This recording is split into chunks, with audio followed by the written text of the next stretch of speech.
Hey, everybody. If you were expecting a reaction podcast to the Spurs versus Raptors game, I'm sorry, you will not be getting that. I have to say that, yes, that was fun. It was good. Pascal scored 37 on 21 shots. The team looked somewhat more harmonious, but we're going to be talking about the trade between these two teams, wherein Jakob Poeltl comes back to Toronto after being drafted by them, ninth overall in 2016, the draft pick that they got in the Andrea Bargnani trade from the Knicks.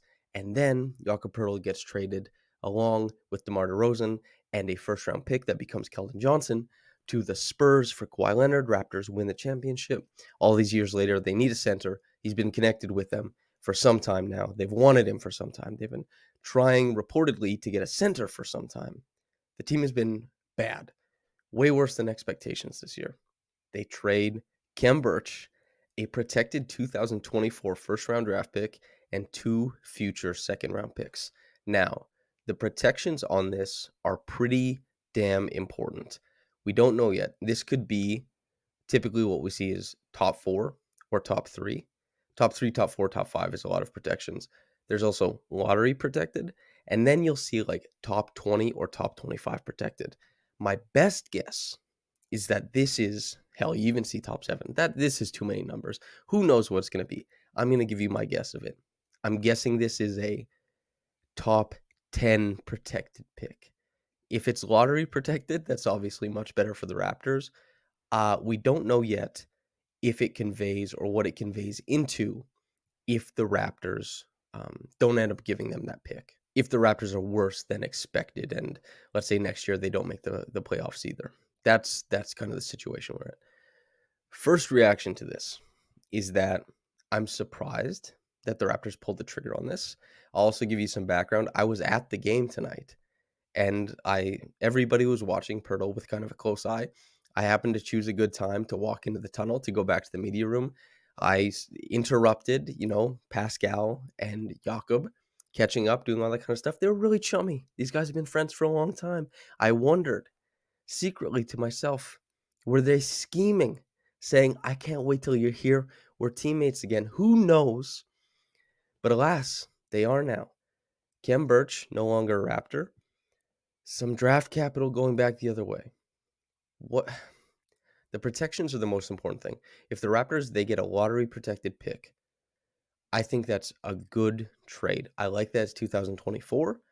I've said my ideal path for the Raptors is if Pascal and Scotty are seen as the vision going forward. That's the future of the team. This means, in my opinion, that they're expecting in the summer to make some moves to kind of shuffle the roster around a little bit more. They're expecting to re-sign Poeltl. They're expecting to win next year. That's why they're comfortable giving next year's pick. And it's protected, obviously, in case this summer goes really poorly and the rest of the season goes poorly. Let's say Poeltl starts playing for them, right? And certainly he will. He's in Toronto right now, same way that I am, same way that many of you are. And if it goes poorly from jump and the Raptors can't turn this season around, then they have probably a pretty decent pick this year. If they don't re-sign him, if things go south for next year, they also have a protected pick. Now, the protections are important. We don't have that fully out yet. Who knows what's going to happen with that? Hopefully it's lottery protected. I don't know if the Raptors are able to maneuver that well with the Spurs so that it was lottery protected. It's tough to say, but this is where we're at currently. Now, what does Poeltl do well that the Raptors are obviously hoping to get? Well, for his position, Poeltl is above average as an offensive rebounder. He's above average as a defensive rebounder. For many years, he was well above average as a defender. So good, in fact, that he was kind of an in vogue guy to mention for all NBA defensive teams. He finishes super well at the rim. I think he's at 77% this year.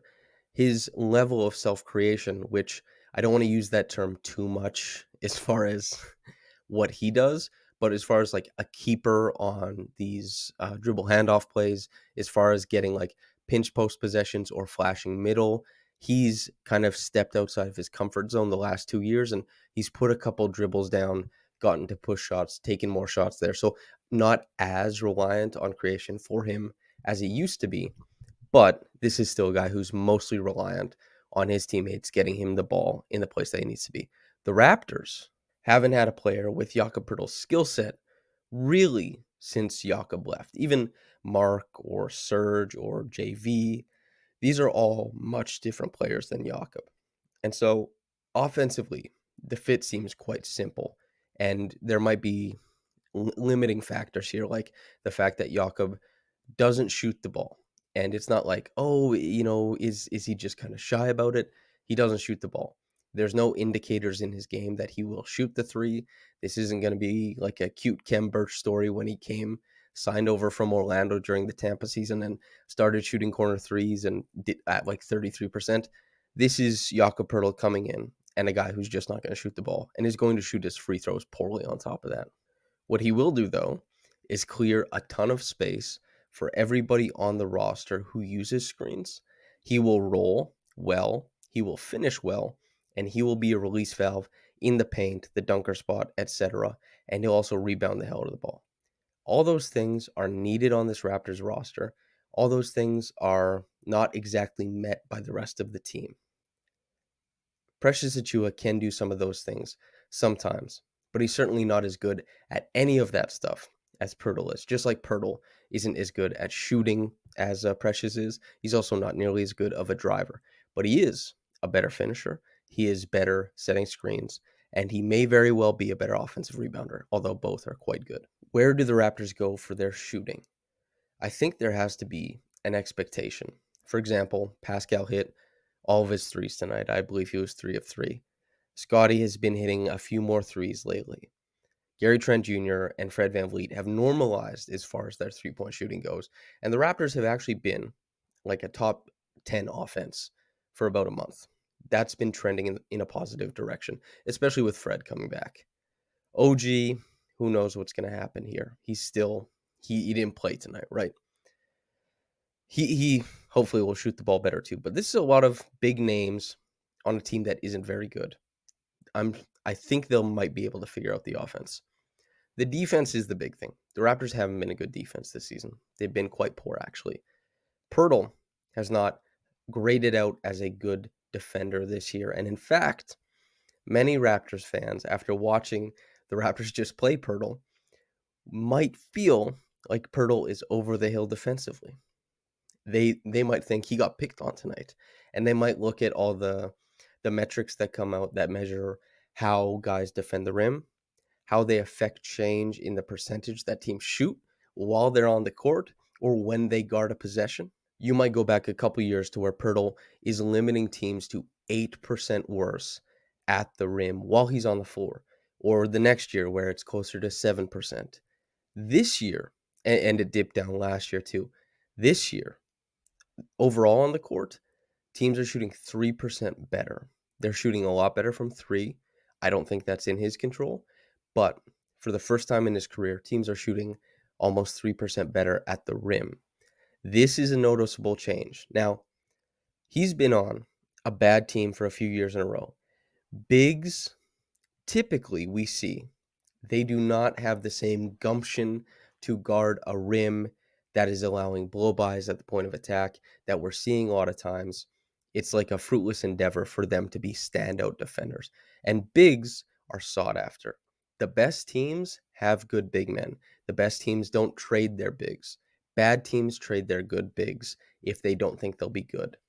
Bad teams don't trade their bigs if they think they're going to be good. You need good bigs. That's what the Raptors are trying to do here.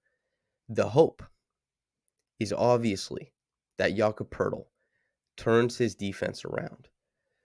Am I optimistic about that? Yes, I am optimistic about this. And on top of that, I think that he makes the Raptors significantly more diverse defensively.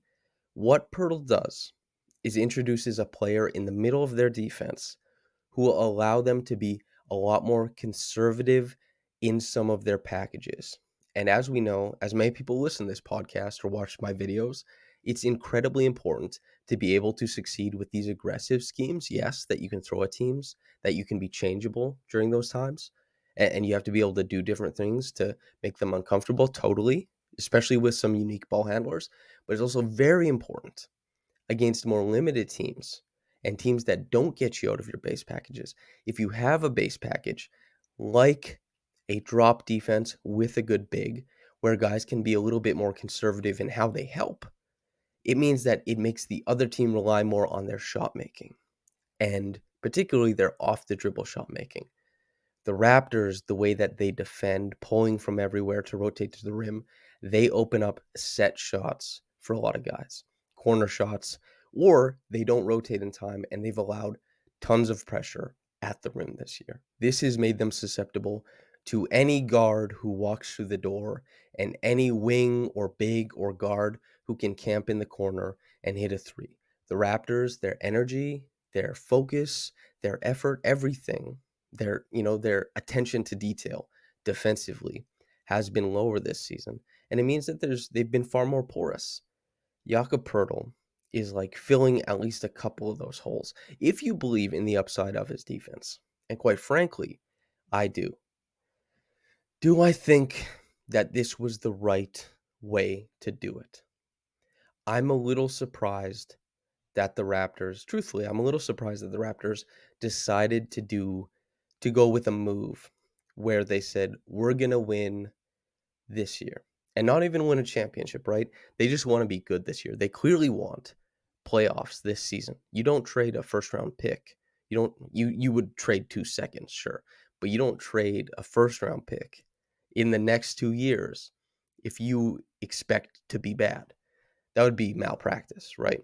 This is a team that is very clearly not only betting on Jakob Poeltl to improve them defensively, and he should, he really, really should, also to add quite a few different looks for them offensively, and expecting them not only to take the advantages he brings in stride, be able to use them right away, but also be able to kind of skate past his limitations and how that might affect other players on the team, such as OG Anunoby, Scotty Barnes, Pascal Siakam, who need space to be able to thrive in and drive, especially the latter two. OG is not as big a concern here, obviously.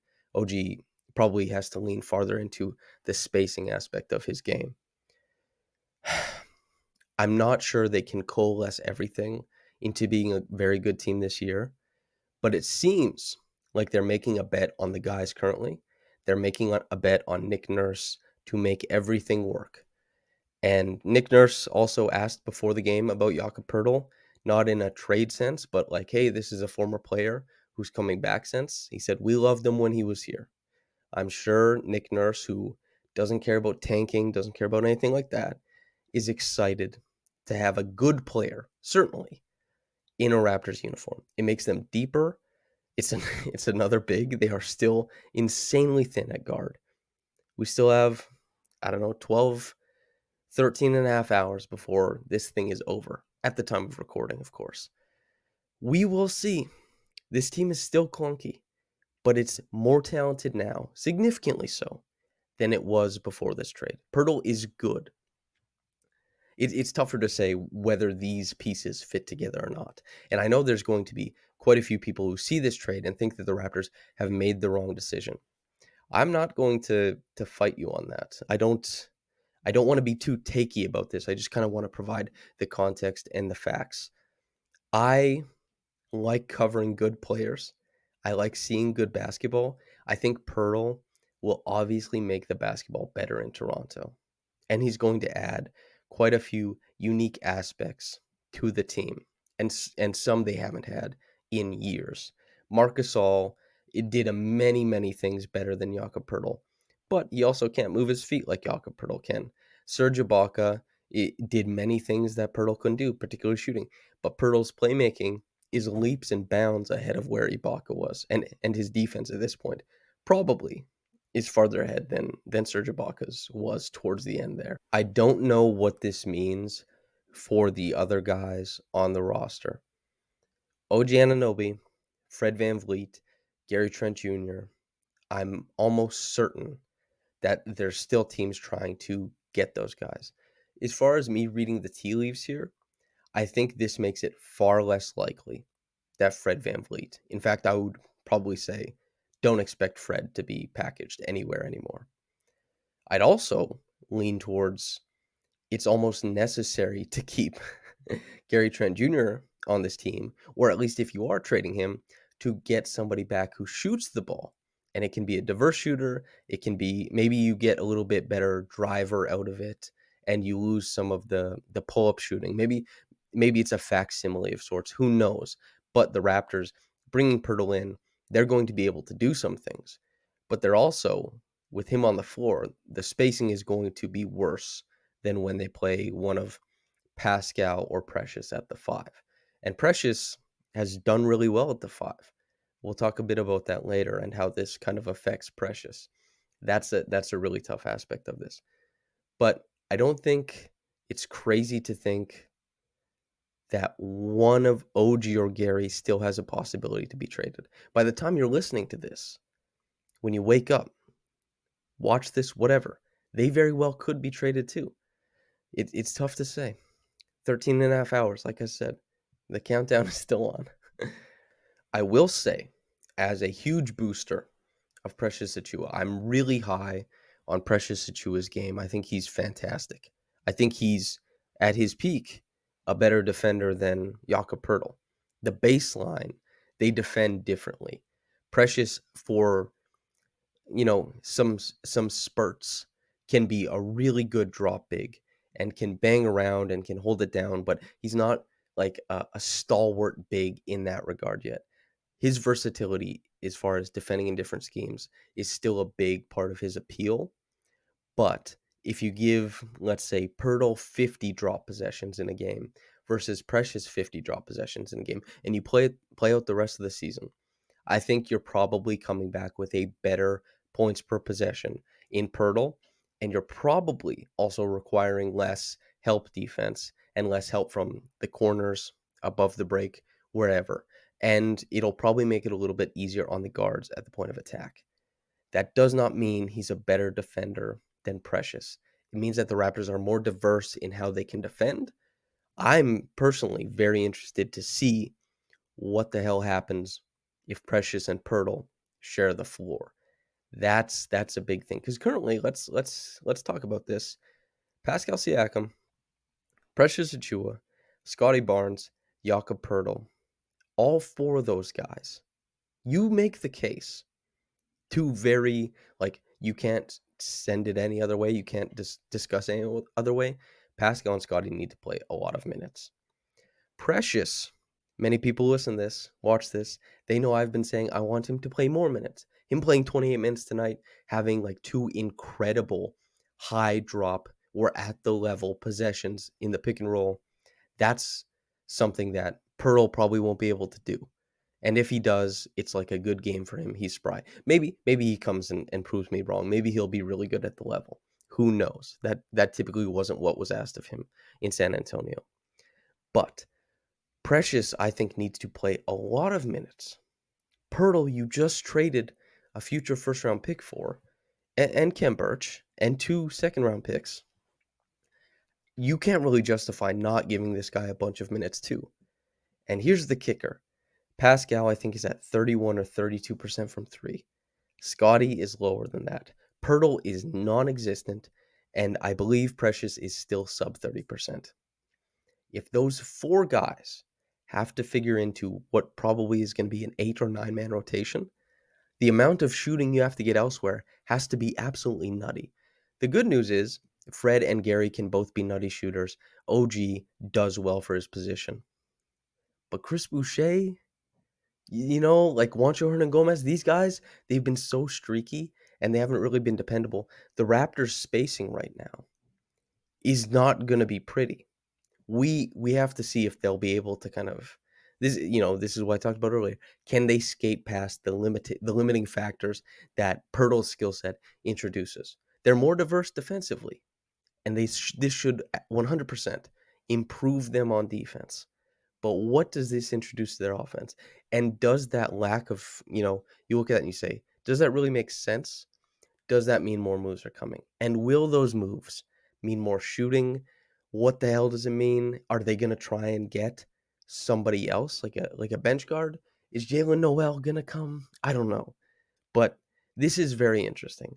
Myself and Louis Zatzman, we will, of course, dive far into the numbers and the film, and we'll have stuff on Pirtle coming out. I have a couple really big pieces coming out on the pick and roll and Scotty Barnes, really in-depth piece for Scotty.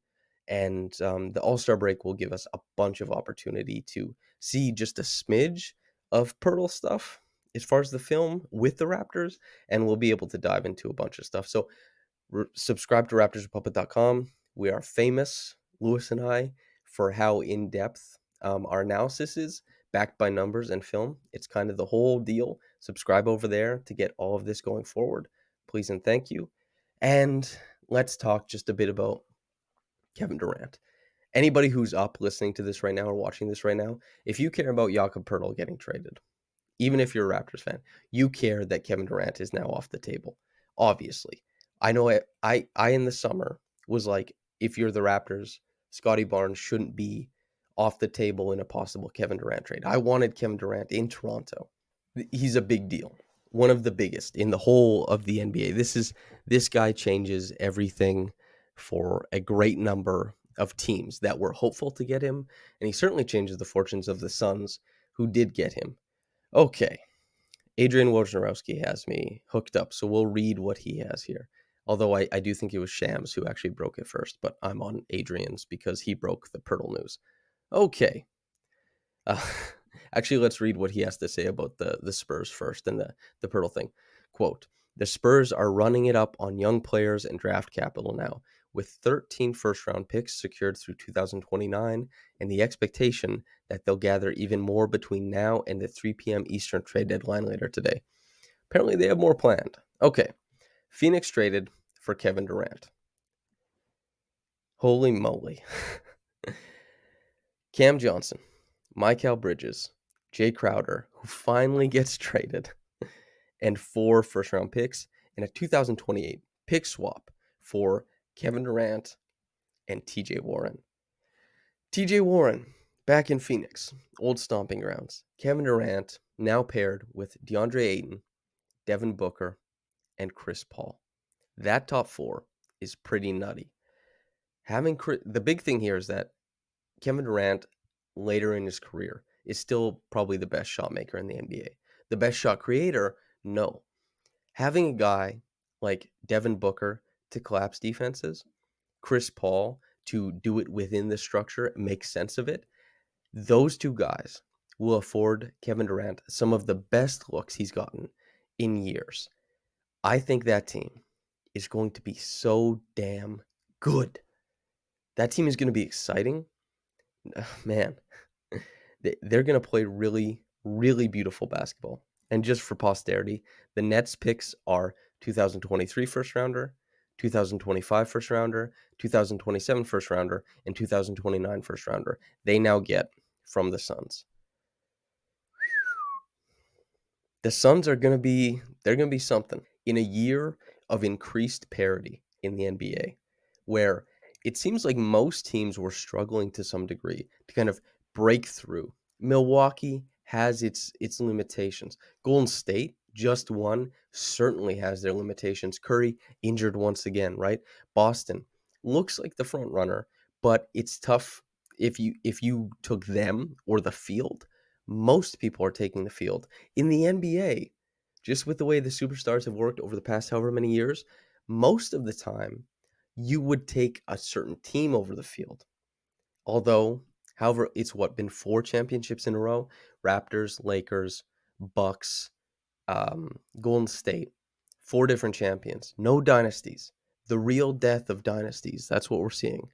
However, there's an old Phoenix Sun team that looks primed, not necessarily to be a dynasty because of Chris Paul's age, because of Kevin Durant's age, but they look like they're the team now this year. Sure, they lose Mikal Bridges, who's, an all defense level defender. He's started to grow in how he can manipulate out of the pick and roll, mostly as a scorer with his pull up, which is good, but some limitations as a passer. He's always been a guy who can hit, spot up shots. He's a good player. Very, very good. Cam Johnson, one of the better shooters in the league. He's awesome. He's a heat pump. He can also defend. On top of that, Jay Crowder. So here's the funniest part about that. Jay Crowder wanted to be traded from Phoenix, and he requested that trade and then sat out the season. Why did he do that? Because Mikal Bridges and Cam Johnson made it so that he couldn't start, and Jay Crowder wants to start. The cruel irony of this situation is that Jay Crowder got traded with Mikal Bridges and Cam Johnson, and I really don't see a scenario where the Brooklyn Nets are going to start Jay over either of those guys. Certainly not Mikal, but probably not Cam either. I It's kind of funny. It's not great for him. He's probably not, jazzed about it. Maybe he's just happy to be out of Phoenix. You know, we're out of that situation. Who knows? But my God, that probably isn't his ideal situation. He probably wanted to be on a winner. Now Brooklyn is in a position. Where are they in the standings right now? We'll pull that up. They're in a decent spot in the standings, and he's probably like, okay, this is a team. They're turning it around. They've got Kevin Durant. He sees. They say, hey, you're going to Brooklyn. He's like, hell yeah, going to play with KD. Gonna play on the 5th seed, 32-22, good record. They're like, Kevin Durant's coming back. You, sir, you're playing with Spencer Dinwiddie and and Ben Simmons. Oy vey. That's a tough situation. Not tough for them is the amount of draft picks they're getting. It's a pretty meager package they got back for Kyrie, the Nets, to be honest, right? Everybody knows that Kyrie has so much attached to him. He could just not play. And also with Dallas, he might not re-sign with them. So they didn't want to trade that much. Other teams didn't want to trade that much. The Lakers, who got a steal of deal earlier today, they didn't want to trade that much. Man, that was a good trade for the Lakers earlier today. But anyway, the Nets have a bunch of draft capital going forward. Is that going to make this team appealing? No. Those Nets are going to be a tough watch. Tougher than these Raptors have been. I've probably gone a little bit long on the Kevin Durant stuff. People want the Poeltl stuff. Last thing I'll say about it. Poeltl, from my point of view, I'm not sure the Raptors are going to be good enough to justify this trade. However, the optimist in me, I am very hopeful, and like what I want deep inside my soul is for this to work, for Poeltl to legitimize a center position that hasn't been legitimized in quite some time. And I want them to figure out how that complete lack of shooting in the front court works for them going forward, because that is a difficult thing to figure out. And I hope that it does not leave Precious Achiuwa alienated. He's too good to alienate. I said this when it was Kem getting minutes over him. I said this when it was Koloko getting minutes over him. I don't like the Raptors moving away from Precious as a focal point of the now and the future. The present and the future is what I should have said. Blah. Anyway, I don't know how they're going to make it happen, but the fan of the game in me currently, I understand Pearl doesn't have the prettiest game. It doesn't move a bunch of people, but he is a good player, and the Raptors are now more talented than they used to be. It's up to Nick Nurse. This is where he makes his money, man.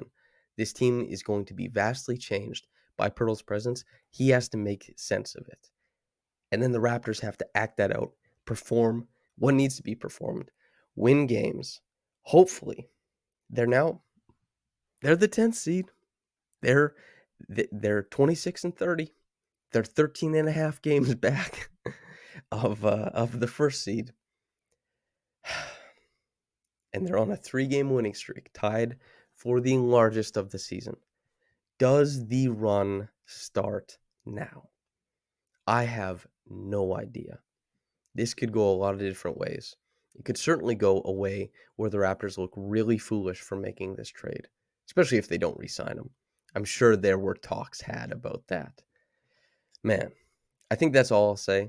When I actually write about this, um, hopefully the protections will be out, and the protections matter a lot as far as how good or bad this is for the Raptors. And if they don't meet those protections, or if they do meet the protections, what does it convey into?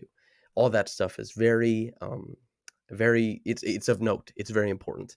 And so we'll keep our eyes on that. My written stuff will be more in depth than this, but I know everybody's hungry for the reaction to all this stuff. And hey, I just so happened to be up, came back from the game, chopping it up with my fellas about copious amounts of things, and Pearl gets traded, and so does Kevin Durant. Daggum.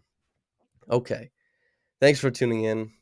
Make sure to like the video if you're watching on YouTube. Subscribe if you're watching on YouTube.